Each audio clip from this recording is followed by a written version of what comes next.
오늘 사사기 1장 1절서부터 15절까지 시작하는데 저희 좀 함께 읽어볼까요? 사사기 1장 1절에서부터 15절 말씀입니다. 저하고 여러분하고 좀 길지만 한 절씩 교독해 보도록 하겠습니다. 1절부터 제가 읽습니다.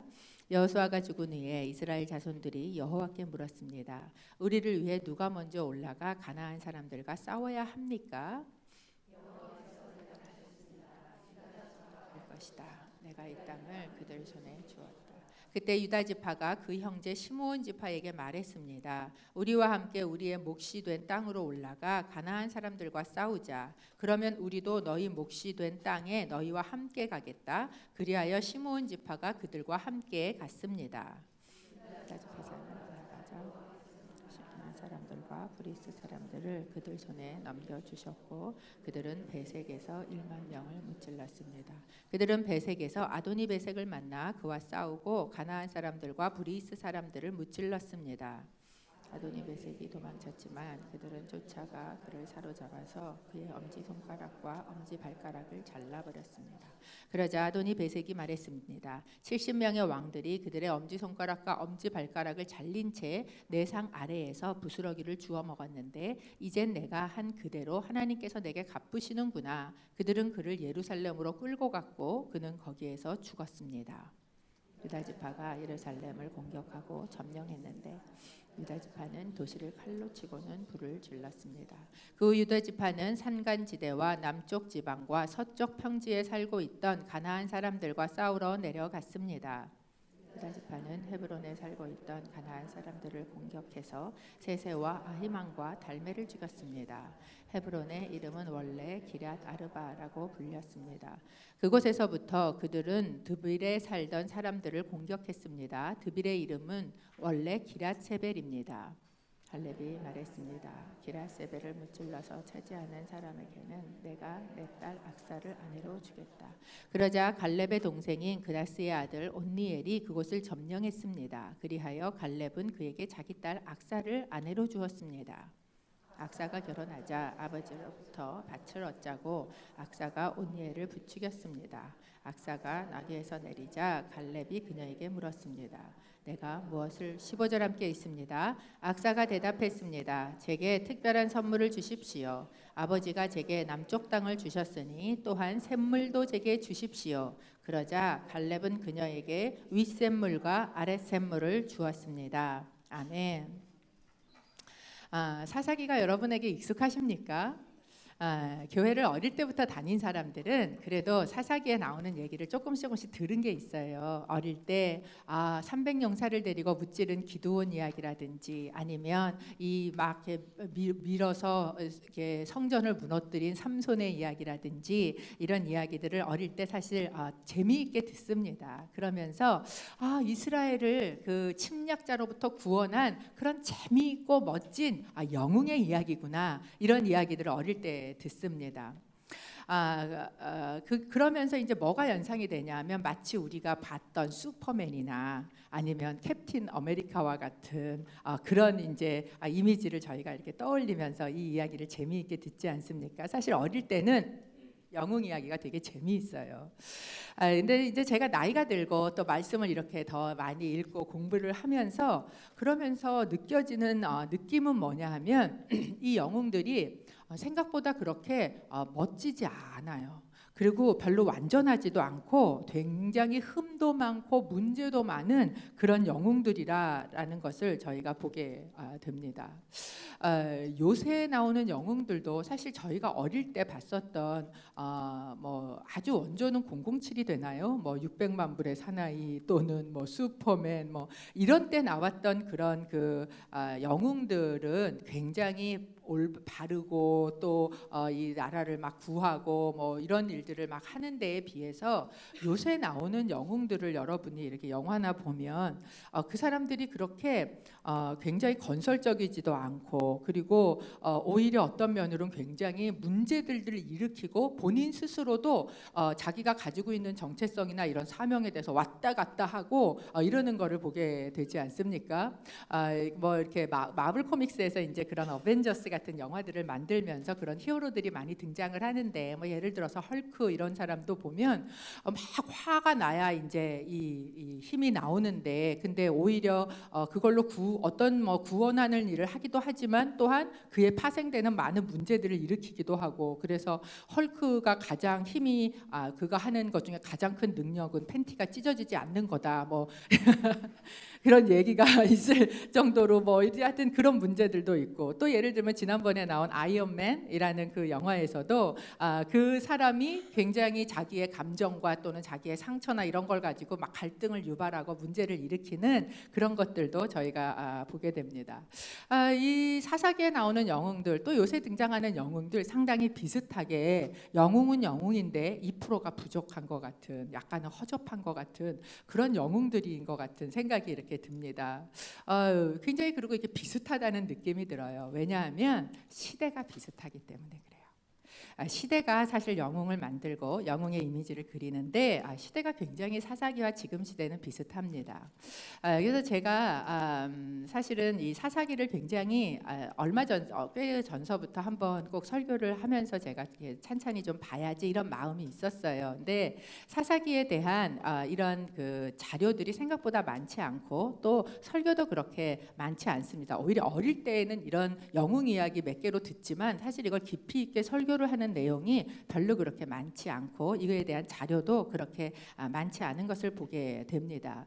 왜냐하면 여기 나오는 이야기들이 우리가 생각하는 것처럼 그런 멋진 영웅의 이야기로 끝나는 게 아니라 그리고 구원해서 모두 행복했습니다가 아니라 굉장히 어떻게 보면 조금 이상하고 또 절망스럽고 당혹스럽고 이런 이야기들이 이 안에 같이 들어있기 때문에 저희가 그런 것 같아요.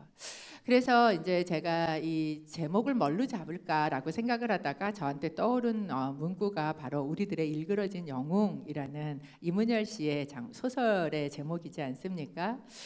작은 교실 안에서 이루어지는 일들인데 그 일들이 결국 이 세상을 보여주고 있는 그런 어떻게 보면 좀 추악하고 추잡하고 그런 문제의 이야기들을 그 이문열 씨가 그 소설에서 다루었는데 이 책 안에서 나오는 또는 말씀 안에서 사사기라는 작은 책 안에서 나오는 이 이야기가 어쩌면 우리의 삶을 우리의 세상을 그대로 보여주고 있지 않는가라는 생각에서 그 제목을 제가 카피해서 잡게 되었습니다. 그렇기 때문에 이 사사기를 저희가 연구를 하거나 또는 사사기의 말씀을 읽거나 들을 때 굉장히 중요한 것 중 하나가 이 사건의 내용들, 사건 내용 하나하나를 보면 무슨 이런 일이 있지? 아니 진짜 이런 일이 일어났단 얘기야? 아니 그걸 성경에 왜 써놨지? 뭐 이런 이야기들이 이제 사사기 안에 등장을 하는데 사실 그런 똑같은 당혹감을 우리는 뉴스를 보거나 신문을 펼칠 때도 느껴요. 아니 진짜 엄마가 애를 이랬단 말이야? 막 이런 그 뉴스를 볼 때마다 우리 속에 드는 생각이지 않습니까? 그래서 이 배경을 잘 아는 것, 사사기의 배경을 알고 해석을 하는 건 굉장히 중요합니다. 사사기의 1장 1절서부터 3장 5절까지가 이 사사기의 역사적인 배경을 설명하고 있는 이야기인데 그래서 그 부분을 보통은 한 번 정도 하고 지나갈 수 있는데 제가 이 한 달 동안 사사기의 배경을 좀 여러분하고 자세히 살펴봐야 되겠다라는 마음이 들어서 그것을 좀 보게 되겠습니다. 사사기 1장 1절을 보면 이렇게 시작하고 있습니다. 저희가 함께 읽어보지요. 시작. 여호와의 종 모세가 죽은 후에 여호와께서 모세를 보좌하던 눈의 아들 여호수아에게 말씀하셨습니다. 이 여호수아서를 저희가 읽은 이유는 뭐냐면 사사기 1장 1절이랑 여호수아서 1장 1절이 굉장히 비슷하게 시작을 하고 있어요. 사사기 1장 1절은 저에게 뭐라고 이야기하냐면 여호수아가 죽은 후에라고 이야기를 합니다. 여호수아서도 마찬가지로 여호수아가 여호와의 종 모세가 죽은 후에라고 시작을 하고 있어요. 한 큰 리더가 죽었다라는 이야기는 한 세대가 지나갔다라는 얘기예요. 사실 모세는 하나님의 뜻을 전해주던 사람이고 뜻을 보여주던 사람인데 그가 죽었단 말이에요. 그러면 어떻게 해야 하는가?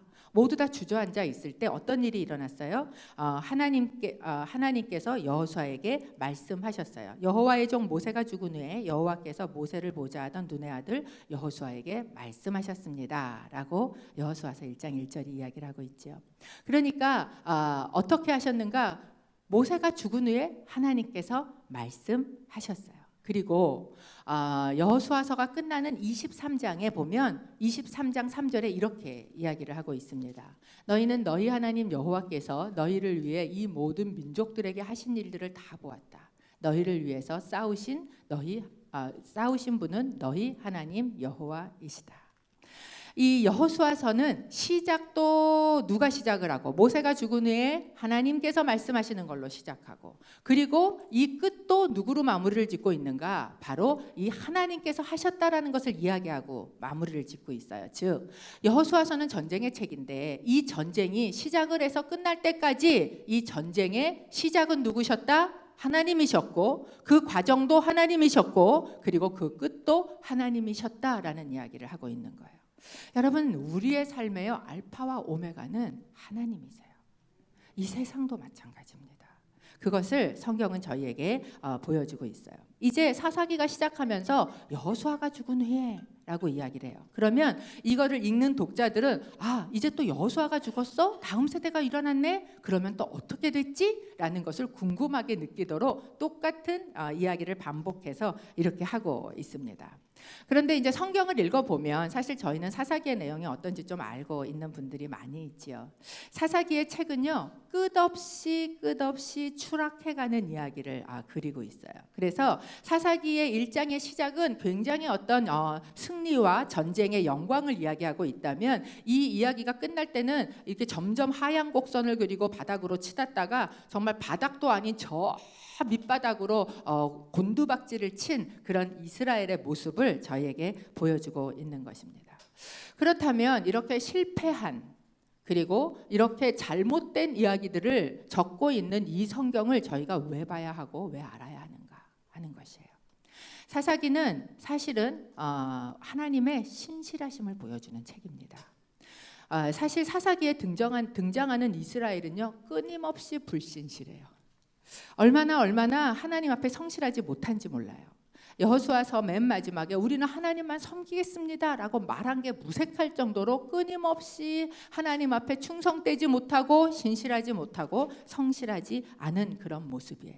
이 모습은 여호수아가 이미 앞에서 말했어요. 우리가 하나님만 섬기겠습니다. 제가 감사한 건 저희가 요새 여호수아 큐티를 하지 않았습니까? 그래서 여러분 이 배경이 다 들어와 계실 거예요. 우리가 하나님만 섬기겠습니다 라고 얘기하니까 여호수아가 담담하게 쳐다보면서 뭐라 그래요? 너희는 하나님 섬길 수 없어. 이 여호수아의 말이 예언처럼 어떻게 이루어졌는가를 보여주는 책이 사실은 사사기예요. 이렇게 불성실하고 할 수 없는 이런 모습 가운데에 무엇을 대비해서 보여주냐 하면 하나님께서 얼마나 신실하신지를 보여주고 있는 것입니다. 우리는 이렇게 불성실한데, 우리는 이렇게 신실하지 않은데 그와 대비된 하나님의 신실하심이 얼마나 큰가를 보여주고 있는 것이 바로 이 사사기의 내용이에요. 두 번째, 사사기는 소망의 책입니다. 우리는 사사기를 절망의 책이라고 이야기를 하지요. 사실 내용을 보면 절망스럽지 않을 수가 없어요. 아니 이런 일까지 일어난단 말이야? 라는 생각이 들게 해요. 이것은 그런데 우리가 덮어놓고 있어서 그렇지 사실은 들추고 보면 우리의 삶 가운데 너무나도 많이 있는 그런 진흙탕 같은 이야기 또는 전쟁터 같은 이야기입니다. 이게 남의 이야기일 때 신문에서만 볼 때는요 여러분 이게 내 삶이 결코 전쟁터나 진흙탕 같다고 느껴지지 않아요. 그런데 내 삶에서 이런 일들이 닥쳐지고 일어나지면 그때서 정말 보게 되는 게 뭐예요? 야 진짜 우리의 삶은, 우리의 인생은 전쟁터 같은 곳이구나. 우리의 삶은 진흙탕 같은 곳이구나. 내가 여기서 허우적거리면 허우적거릴수록 더 많이 묻어나는 그런 곳이구나라는 것을 고백하지 않을 수가 없게 되는 거죠. 그런데 이렇게 캄캄하고 이렇게 절망스럽고 이러면 여러분 어둠이 캄캄하면요 빛이 더 밝게 빛납니다. 우리의 절망이 깊어지고 점점 더 어두운 이야기가 계속되면 계속될수록 더 도드라져서 보이는 건 뭐예요? 하나님의 빛이에요. 소망이에요.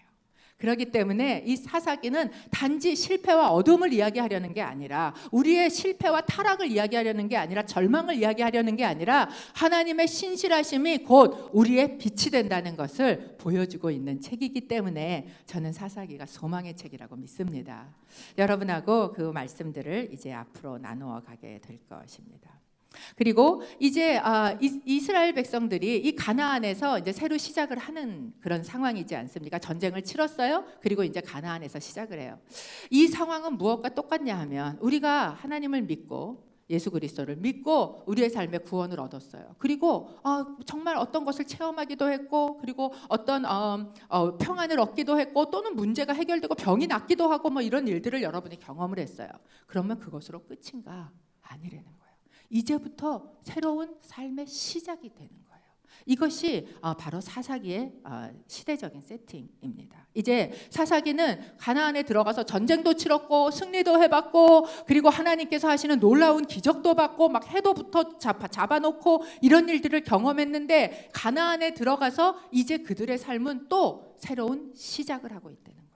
우리 전쟁터 같은 삶에서 새로 시작을 하고 있는 이스라엘, 이스라엘의, 그리고 그 이후로 300년간 정도의 이야기, 그 이상의 이야기가 바로 사사기에 들어있는 이야기입니다. 1장 1절 저희가 좀 같이 읽어보도록 하겠습니다. 시작. 여호수아가 죽은 후에 이스라엘 자손들이 여호와께 물었습니다.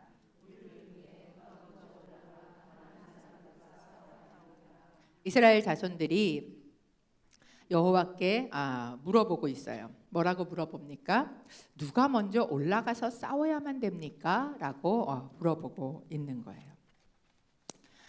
이제까지 이스라엘 백성들이 광야 40년을 지나오면서 뼛속 깊이 느낀 게 있다면 뭐냐 하면 하나님의 뜻이 중요해. 이거를 뼛속 깊이 느낀 거예요. 우리가 한 걸음을 앞으로 나가려 그래도 하나님의 뜻이 먼저 있지 않으면, 말씀이 먼저 있지 않으면 앞으로 나갈 수가 없어. 내가 뭘 먹고 살을래도 하나님 말씀대로 하지 않으면 먹고 살 수가 없어. 이거를 광야에서 40년 동안 체득을 한 거거든요. 그러니까 하나님 앞에 나가서 물어보는 거예요. 이때만 해도, 그런데 물어볼 때 뭐라고 물어봅니까? 누가 먼저 올라가서 싸워야만 합니까? 라고 질문하고 있는 거죠. 그런데 이렇게 질문하지 않은 거예요. 하나님, 우리가 올라가서 싸울까요 말까요? 이렇게 질문하지 않았어요. 누가 먼저 올라가서 싸울까요? 이렇게 질문했어요. 이 전제가 깔려 있는 게 보이십니까? 뭐가 전제가 깔려 있어요? 전쟁을 해야 한다는 거예요. 전쟁을 해야 한다. 여호수아서에 보면 이미 그 이야기를 여호수아가 했습니다. 여호수아서 23장 5절에 보니까 너희 하나님 여호와께서 친히 너희 앞에서 그들을 내쫓으실 것이고 너희 보는 앞에서 그들을 몰아내실 것이다. 너희 하나님 여호와께서 너희에게 약속하신 대로 너희가 그 땅을 차지하게 될 것이다. 전쟁은 해야 되나 말아야 되나의 상황이 아니라는 거예요. 이것은 해야만 하는 상황이다라는 것이 지금 이 사람들이 이미 알고 있는 상황들이었어요. 여러분, 우리의 삶에 이 영적인 전쟁들은 치러야 하는 겁니다. 그거를 할까 말까 나는 그런 거 싫은데 이런 식으로 생각해서 될 문제가 아니다래요. 우리의 상황은 어떤 상황인가? 이미 대적이 있는 상황이에요. 큰 전쟁을 치르고 이미 승리해서 안식을 주셨지만, 그러나 아직도 완성되지 않은, 그래서 제가 오늘 제목으로 드린 것처럼 미완의 승리를 가지고 시작하는, 아직 승리했지만 다 승리하지 않은 그런 상황 가운데 있는 것이 바로 이스라엘이고, 어쩌면 여러분 우리의 삶입니다. 우리가 구원을 얻고 우리가 거기에서 승리를 얻었어요. 그렇지만 완성된 승리가 아니에요. 아직 여러분이 싸워야 할 일들이 여러분의 삶 가운데 많이 남아있다라는 거예요. 그런 상황이 바로 사사기의 상황이었어요. 그리고 그곳에 뭐라고 약속하셨어요? 아직 너네 대적이 있지만 여호와께서 분명히 약속하신 대로 그들을 뭐 하실 거라는 거예요? 네, 쫓으실 것이다. 여러분, 이 승리는요, 보장된 승리입니다. 그런데 지금 이제 이스라엘이 뭐라고 물어봐요? 하나님, 그런데 누가 올라가서 싸워야 할까요? 라고 이렇게 물어보고 있는 거예요. 아니, 싸워라 라는 이야기를 앞에 이미 다 얘기했어요. 네가 싸우기만 하면 승리를 주겠다 앞에서 얘기했죠. 근데 누가 올라갈까요? 라고 뭘 물어봐요? 다 가야지. 그렇지 않습니까? 여러분, 하나님께서 선교의 명령을 교회에다 주셨어요. 너희는 가라 라고 명령을 주셨어요. 그런데 꼭 물어봐요. 누가 갈까요? 나는 말고 제가 갈까요? 이렇게 물어보는 것처럼 누가 올라갈까요? 라고 물어보고 있는 모습이다라는 겁니다. 그런데 이제 그거에 대해서 하나님께서 뭐 하고 계셔요? 여호수아가 죽었으니까 하나님 침묵하시는가? 아니에요. 모세가 죽었다고 하나님 침묵하시는가? 아니에요. 하나님은 하나님의 뜻을 구하는 자에게 말씀하시는 분이십니다. 말씀하세요. 뭐라고 이야기하십니까? 아주 분명하게 이야기해 주십니다. 유다 지파가 갈 것이다. 내가 그 땅을 손에 주겠다 라고 약속을 하고 있습니다. 왜 유다일까? 지도 한 번만 띄워주십시오. 이스라엘 백성들이 이제 이렇게 들어와서 12지파가 정착을 하게 되었습니다. 그런데 이 유다 지파라는 지파가 지금 차지하고 있는 땅을 여러분이 보시면 이 지역이 지금 다 유다 지파가 차지한 땅입니다. 굉장히 큰 지역이죠. 다른 한 지파로서는 굉장히 큰 지역을 차지하고 있고요. 그리고 유다 지파는 사실 하나님께서 이미 리더로 택하신 지파였어요. 창세기 49장에 보면 야곱이 축복을 합니다. 그런데 유다를 르우벤이나 장자인 르우벤을 빼고 그때 그들을 구원하는데 큰 힘을 썼던 요셉 지파를 빼고 오히려 유다 지파에게 뭐라고 이야기하냐면 그 지파에 대해서 규가 유다를 떠나지 않고 통치자의 지팡이가 그 밭에서 떠나지 않을 것이다. 이게 뭐예요? 리더가 될 것이다 라는 것을 이미 택하셔서 이야기하신 것이었습니다. 그리고 실제로도 이렇게 큰 지파였어요. 당시에 가장 큰 지파고 가장 힘이 있는 지파였습니다. 그래서 이 유다 지파가 이스라엘을 대표하게 된 것이지요. 그런데 이렇게 하나님께서 유다가 이스라엘을 대표해서 그럼 먼저 올라가라 라고 이야기하시는 말씀에 어떻게 하는지 1장 3절 저희가 좀 함께 읽어보겠습니다. 시작. 그때 유다 지파가 그 형제 시므온에게 말했습니다. 우리와 함께 우리의 몫이 된 땅으로 올라가 가나안 사람들과 싸우자. 그러면 너희도 너희의 몫이 된 땅에 너희와 함께 가겠다. 그리하여 시므온 지파가 그들과 함께 갔습니다. 저는 처음에 이 말씀을 예전에 사사기 말씀을 공부를 할 때 그리고 이렇게 할 때 이스라엘이 처음에는 다 같이 전쟁을 했는데 다 각기 흩어져서 각자 전쟁을 하니까 힘들었지. 그래도 이때만 해도 같이 연합해서 시므온이랑 같이 연합을 했으니까 그러니까 이게 됐구나라고 생각을 했었어요. 그랬는데 이번에 말씀을 다시 곰곰이 묵상을 하면서 보니까 하나님께서 뭐라 그러셨어요? 유다 지파가 올라가라 그러셨어요. 연합해서 누구네랑 같이 가라 이렇게 얘기하지 않으셨어요. 네가 올라가라 내가 줄 거다 그랬어요. 그런데 그 말씀을 듣고 여기 보니까 그때 그러니까 뭐예요? 말씀을 들었을 때예요. 말씀을 듣고 그리고 유다 지파가 올라간 게 아니라 어떻게 했어요? 돌아서서 시므온한테 갔어요. 왜 시므온한테 갔는가? 한번 다시 보여주시겠어요? 지도? 예, 여기 보면 여기가 유다 지파예요. 유다 지파인데 시므온이 어디에 땅을 얻었냐 하면 유다 지파 안에다가 땅을 얻었어요.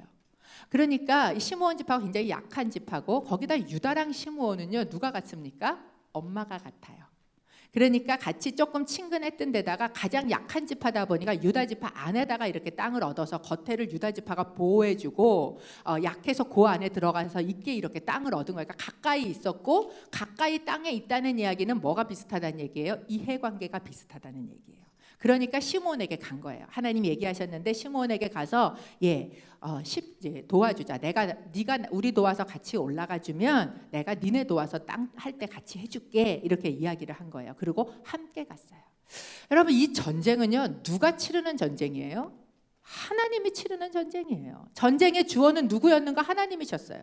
여호수아서 24장에 보면 그 과거 역사를 쭉 얘기하는데 제일 많이 나오는 단어가 뭔지 아세요? 내가예요. 내가. 하나님께서 이야기하시는데 내가 이랬고 그러니까 내가 할 거야. 그러니까 유다가 이 음성을 듣고 하나님과 함께 올라가면 되는 거예요. 그런데 누구랑 지금 함께 올라가요? 시므온을 붙잡아서 함께 올라가고 있다라는 것입니다. 이것은 안 가는 건 아니에요. 가기는 가요. 그런데 옆에다가 뭐를 한 가닥 이렇게 집어넣는 100%의 순종이 아닌 모습을 저희에게 보여주고 있습니다. 여러분 믿음은요 그리고요 불신은요 그 안에 100%가 될 때 강력한 힘이 있어요. 그런데 이 우리의 신앙 믿음 안에 불신이 이렇게 끼어들기 시작을 하면 사실 그때에는 그래도 뭐 합니까? 하나님 신실해서 일하세요. 사실 우리가 그렇게 100% 순종하지 않아도 하나님 일하시지 않습니까? 그래서 하나님께서 여기서 승리하게 해주세요. 그럼에도 불구하고 아직은 그게 유예 기간이 있을 때 여러분 안에 있는 끼어들어가 있는 불순종과 끼어들어가 있는 불신을 그대로 두시면 안 돼요. 그러면 어떻게 되는가? 그게 자라간다는 거예요. 이게 뭐랑 똑같냐 하면 샤워실 바닥에 있는 머리카락 거름망하고 비슷해요. 우리의 믿음이 아주 100%일 때 거기에 물이 콸콸콸콸 쏟아져서 밑으로 다 내려가는데 거기에 불신앙이 하나, 하나님에 대한 불신대, 두려움 이런 걸로 불신이 하나씩 둘씩 들어가서 머리카락이 끼기 시작을 하면 처음에는 잘 내려가요. 그런데 그렇다고 그걸 계속 두시면 안 되는 거예요. 그러면 우리 믿음 안에 불신이 자라갑니다. 그리고 우리가 조금 아주 100%는 안 했지만 요만큼 했던 불순종도 자라가요. 그래서 나중에는 어떻게 됩니까? 꽉 막혀버리는 거예요. 하나님으로부터 오는 좋은 것을 받을 수 없게 하는 거예요. 이 유다 지파가 지금 100%가 아닌 그런 이 불신이 섞여 있는 그런 순종을 하고 있습니다. 그럼에도 불구하고 하나님 신실하세요. 그래서 1장 4절에 보면 이런 결과가 나옵니다. 함께 읽어보지요. 시작. 유다 지파가 올라가자 여호와께서 가나안 사람들과 브리스 사람들을 그들 손에 넘겨주셨고 그들은 베색에서 1만 명을 무찔렀습니다. 여러분 하나님 신실하세요. 하나님 약속하신 것을 성취하십니다. 당신이 100% 순종하지 않아도 해주실 때가 있어요. 그러나 그걸 계속 두시지 마시라는 거예요. 하나님 시간을 두시고 유예 기간을 두실 때 그때 빨리 여러분의 내적인 믿음의 상태를 청소하시기를 바랍니다. 이 1장이 이렇게 하면서 이제 이후에 유다 지파가 계속해서 승리하는 이야기들을 저희에게 보여주고 있지요.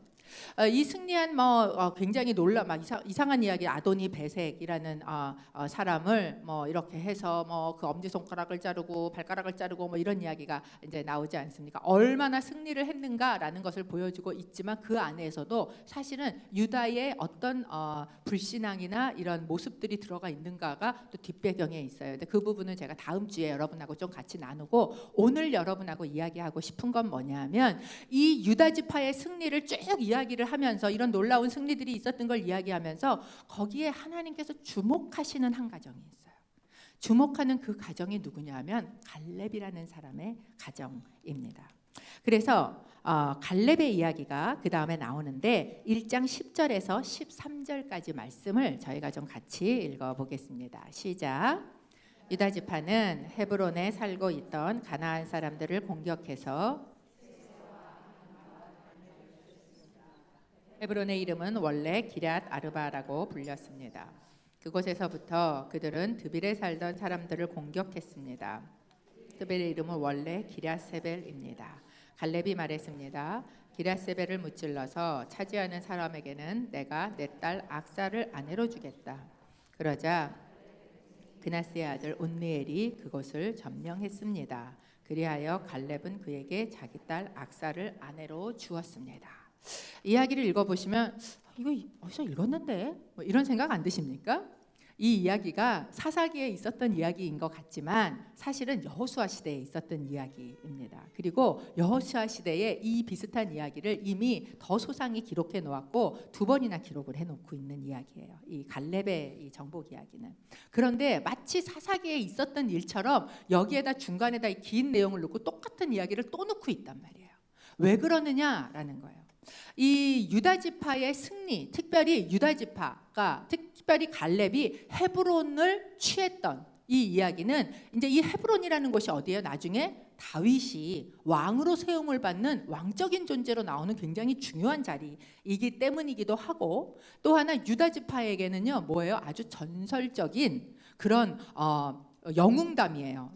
집안에 여러분 그런 전설적인 이야기 하나씩 있으세요? 니네 아버지가 미국에 와서 얼마나 고생하다 굉장히 막 어떤 일을 해서 뭐 했다 뭐 이런 이야기 이거 이제 가족이 모이면 모일 때마다 나오는 이야기 이런 것처럼 이 전쟁에 유다 지파가 승리한 이야기만 하려면 나오는 이야기가 뭐예요? 이 갈렙의 이야기예요. 그 사람들한테 너무 전설적으로 아주 영웅적으로 좋은 이야기입니다. 또 하나 이 이야기에 등장하고 있는 갈렙의 조카 누구예요? 온니엘이라는 사람이 첫 번째 사사예요.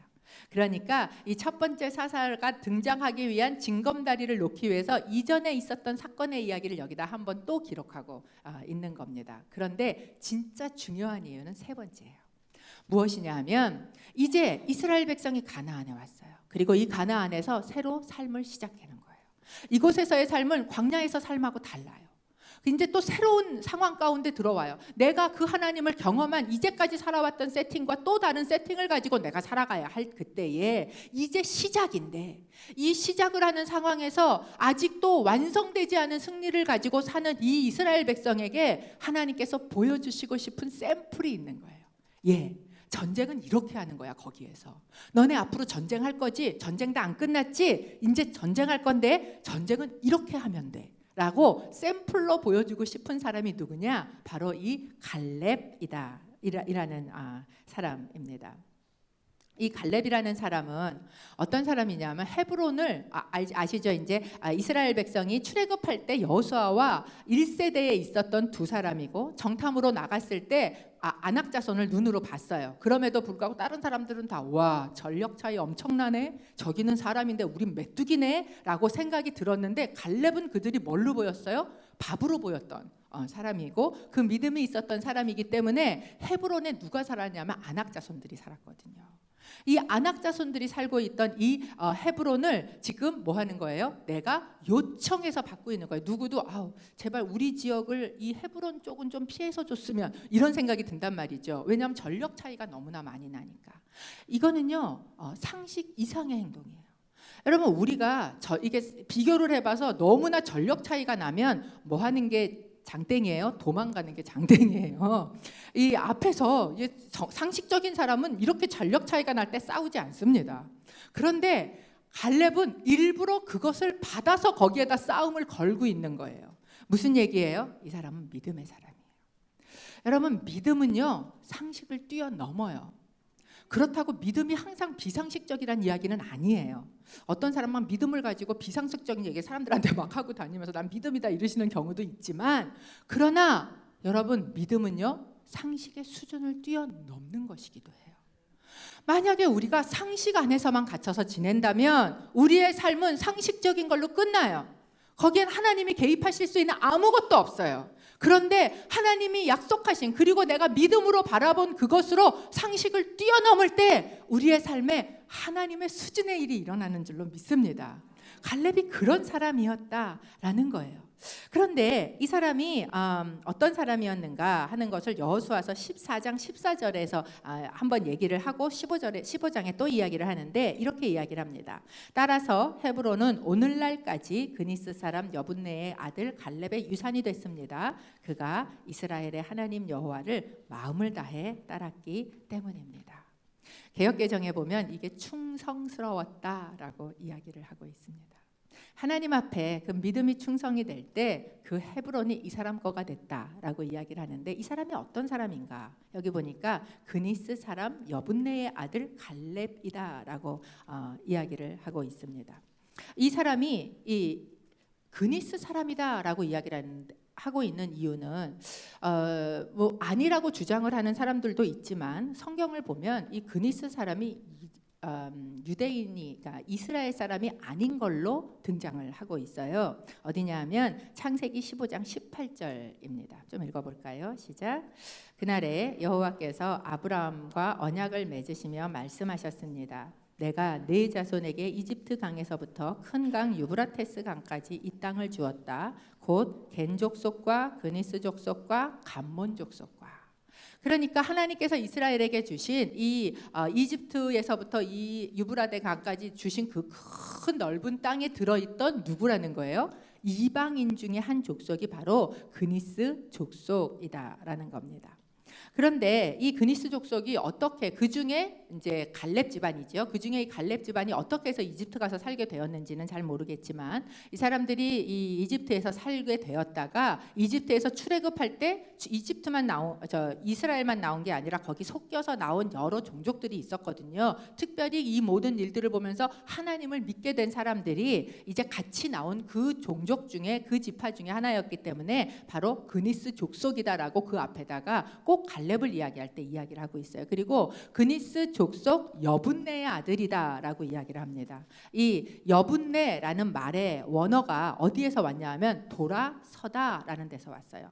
그러니까 이 여분네라는 사람이 뭐예요? 자기 족속이었는데 돌이켜서 어느 민족으로 편입을 들어간 거예요. 바로 이스라엘로 들어가게 됐던, 그러니까 사실 이방인 민족이 섞여 있었던 사람인데 이렇게 믿음을 가지고 이렇게 리더십을 가지고 유대 안에서 가지고 있었던 걸 보면 참 놀라운 사람이지 않습니까?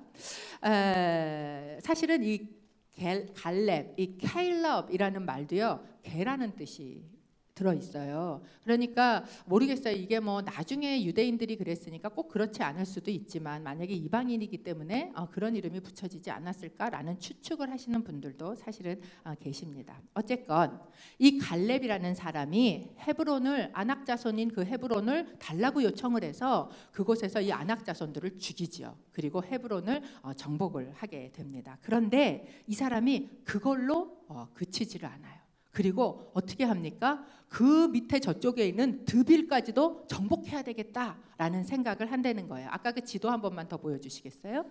헤브론이 어디에 있냐면 헤브론이 바로 이 유다의 지파의 가운데 보이십니까? 예, 여기가 바로 헤브론이에요. 근데 이 헤브론에서 남쪽으로 쭉 내려가면 여기 드빌이 보이시죠? 이 드빌이라는 곳이 여기입니다. 우리가 지도를 볼 때 가깝네. 걸어가 보세요. 얼마나 힘든가. 그런데 이제 이 전쟁을 바로 헤브론에서 이 아낙 자손과 진짜 이런 전쟁을 치르고 저 드빌까지 이제 취해야 되겠다라는 마음을 먹고 이 비전을 선포하는 거예요. 뭐라고 이야기합니까? 원래 이름이 기랴세벨인데 기랴세벨에 가서 전쟁을 해갖고 저기를 정복하는 자에게 누구를 주겠다? 내 딸 악사를 주겠다라고 이제 딸을 걸고 이야기를 합니다. 그러니까 그러는데 이 비전에 누가 응답을 해요? 이 조카인 온니엘이 거기에 반응을 하는 거예요. 제가 교회에서도 사역을 해보면 어떤 비전을 막 선포를 해요. 막 선포를 하면 거기에 그렇다, 우리 글로 가자. 저희가 어제 이제 UCI에 가가지고 거기에서 이제 예배를 했어요. UCI 캠퍼스를 밟고 그곳에서 예배를 했어요. 그 이유는 저희가 이제 하반기서부터 UCI 전도 사역을 시작을 하려고 하는데, 그런데 먼저 그 땅을 밟고 예배하는 게 먼저가 아니겠는가. 마침 그 애들이 개강이 9월 19일에 이제 웰컴 위기고 그 다음 주부터 개강이고 16일서부터 18일까지 인터내셔널 스튜던들이 글로 이제 돔에 입주를 하는 날이에요. 그래서 저희가 먼저 그곳에 가서 그 땅을 밟고 뜨겁게 찬양하고 기도하고 축복하고 그 인터내셔널 스튜던, 특별히 외국에서 오는 그 학생들을 위한 웰컴 패키지를 좀 만들자. 그래서 저희가 이제 어제 그곳에 가서 다 같이 예배하고 막 기도 제목 듣고 기도하고 바닥에 다 흩어져 갖고 그 웰컴 패키지를 걔네 거를 막 접어서 만들었어요. 무려 500개를 저희가 만들었어요. 그랬더니 거기 학생 하나가 지나가다가 와서 물어봤어요. 니네 이거 뭐 하는 거니? 이러면서 물어보는 거예요. 그래서 이제 이렇게 설명을 하니까 너무 관심을 가지고 듣고 저희가 거기서 찬양 소리가 쿵쾅쿵쾅 나니까 학생 2명이 와서 자기네 여기 들어오면 안 되냐고. 들어와서 해도 되냐 해서 이제 EM으로 갈래? 그래요. 그 EM권에다가 저희가 그 2 학생을 보내드렸어요. 그러니까 이렇게 막 비전을 선포하는데, 그런데 어떤 사람이 있는가? 뭐 그것까지 하나? 이 정도면 됐지. 여러분, 갈렙이라는 사람이요, 헤브론을 정복했어요. 아낙 자손을 죽였어요. 그리고 이 사람은요 지금 출애굽 1세대예요. 나이도 많아요. 그런데 이만큼 했으면 이 정도면 됐지라고 생각할 수 있지 않습니까? 그런데 이 사람이 어떻게 하냐? 아니, 이 정도로 되지 않는다는 거예요. I'm still hungry예요. 나는 저것도 해야 되겠어. 저기도 가야 되겠어. 이런 이 이야기를 지금 비전을 선포하고 있는 게 이 갈렙입니다. 그런데 온니엘은 어떤 사람이에요? 그 비전을 듣고 자기가 그 비전을 뭐 하는 거예요? 품는 거예요. 그래, 내가 가겠다고 이야기하면서 이 비전을 같이 품고 그곳에 가는 사람이에요. 저는 어제 그곳에 이제 그 UCI 캠퍼스에 들어가서 그래갖고 좀 일찍 갔으니까 그곳에 앉아서 기도하는데요. 막 마음이 얼마나 뜨거운지, 내 안에서 성령님이 얼마나 춤을 추는지 너무너무 마음이 좋은 거예요. 막 뜨겁고 진짜 피곤하고 힘들었거든요. 저 거기 갔다 와서 어제 밤 거의 새면서 이 말씀 준비를 또 했어요. 그런데 그런데도 불구하고요, 이게 막 힘들지가 않은 거예요. 너무 좋고 막 그 기대가 되고 그림이 그려지고, 여러분 하나님께서 우리에게 주신 땅들이 있어요. 아직 정복되지 않은, 개척되지 않은 곳들이 있어요. 그리고 그곳을 가자라고 비전을 선포하면 여러분 최소한만 가지고 살지 마시기를 바랍니다. 내 인생도 마찬가지예요.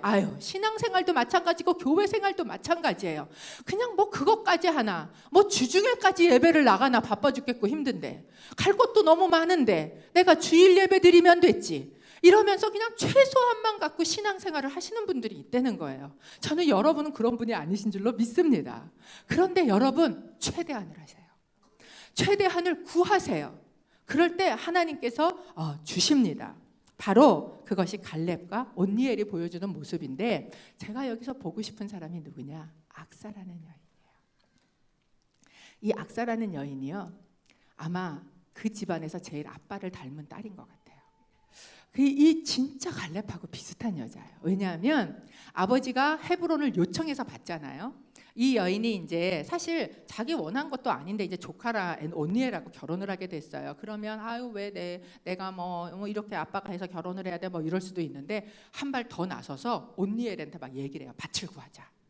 우리 밭을 구하자. 아버지가 헤브론을 구해서 받은 것처럼 이 온니엘한테 얘기해서요, 이 악사가 밭을 받아요. 여러분, 우리는 이 밭을 받는 악사의 이야기를 읽으시면서 어쩌면 그래, 딸은 다 헛거지. 시집 가면 어떻게든 친정집에 와서 이쁜 도둑이라더니 막 이러면서 이런 생각이 여러분 드실 수 있어요. 그런데 여러분, 이때의 이 땅은요, 밭은요, 우리가 정복해 가야 할 땅들이에요.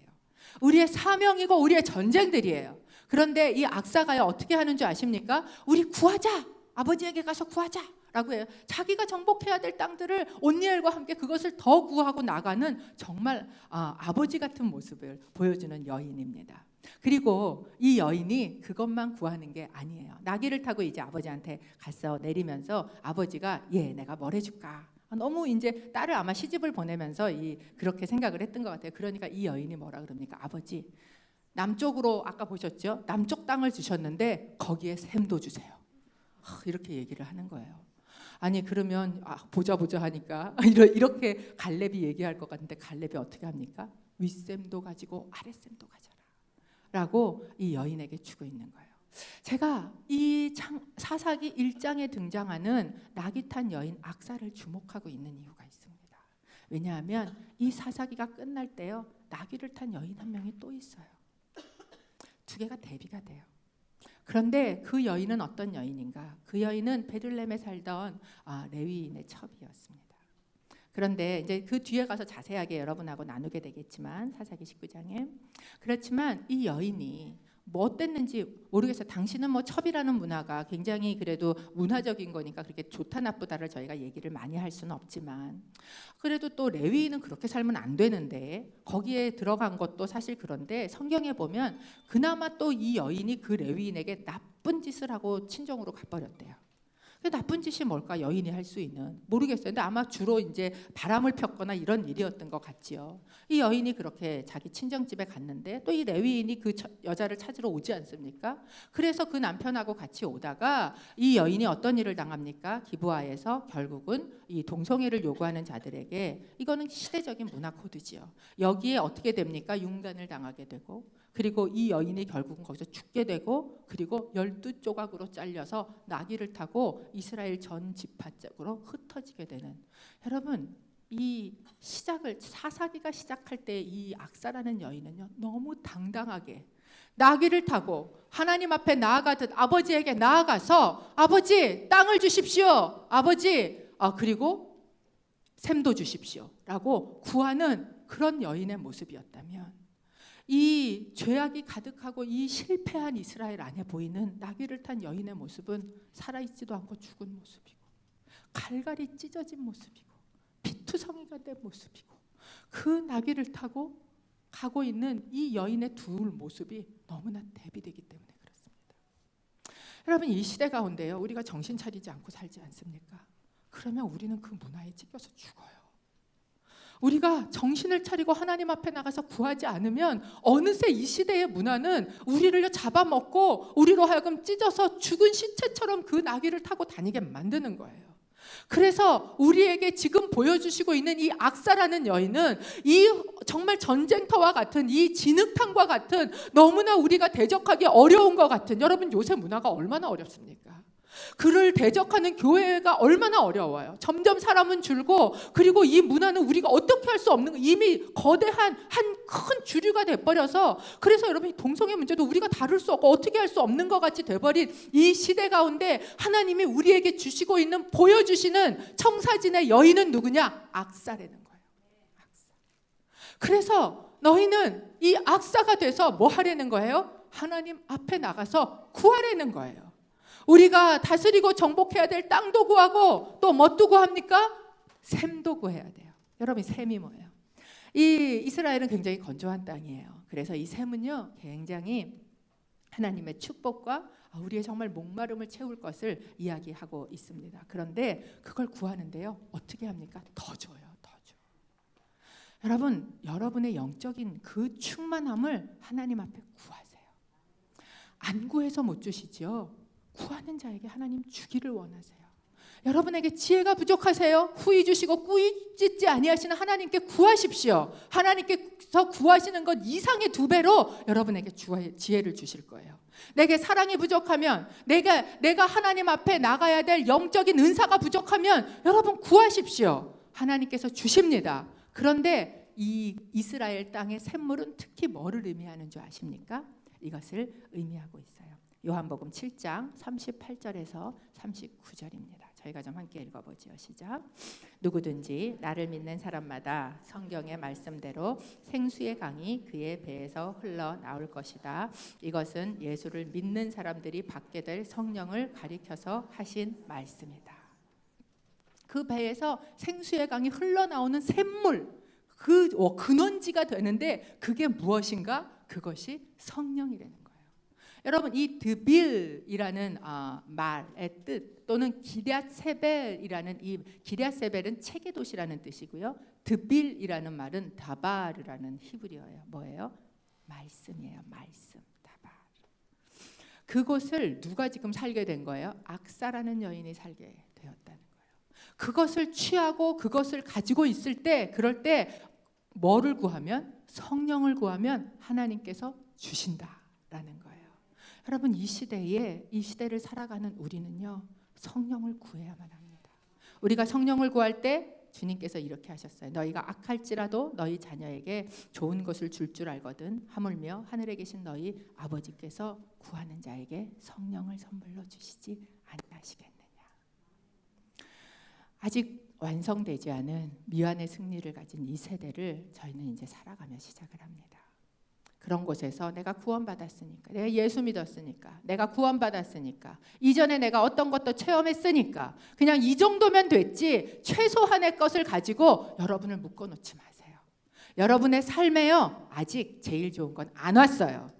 하나님 앞에 나가서 구하시기를 바랍니다. 그럴 때 하나님께서 여러분이 구하시는 것 이상으로 여러분에게 주실 것입니다. 그것이 이 험악한 이 세대 가운데 사사기적인 이 세대를 살아가면서 하나님께서 요청하시는 여인의 모습인 줄로 믿습니다. 저희가 함께 기도하겠습니다.